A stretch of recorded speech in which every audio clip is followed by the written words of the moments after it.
Welcome to the Slop Temple. We pray this video helps. You begin by getting Popol ready. Install the required runtime and libraries, then place your pop input in the working folder. Once done, inspect config. YAML for required fields and replace placeholders with your project values. This ensures correct parsing. Next, open a terminal, change directory to the folder, and run Popol init config. YAML to create runtime artifacts. Do this now so the next steps operate on a validated project rather than raw files. You now link Kupa to Popol by editing the connector block and inserting your Kupa API key and endpoint. This is how data flows securely. Then map output nodes from Popol into Kupa inputs using explicit node ID or XPath selectors so each field lands where expected.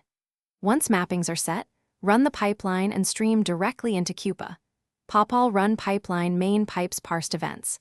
Kupa ingest stream stdin accepts them. If mappings are wrong, adjust selectors and rerun to confirm. You finish by validating the full flow with a small batch.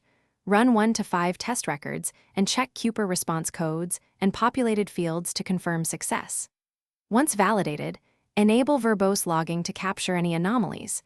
Use Popol log equals debug and Kupa debug equals true so you can trace issues. If something goes wrong, revert to the last working config, test Popol and Kupa independently to isolate the fault, fix the mapping or auth, then retry the integrated run to confirm the problem is resolved.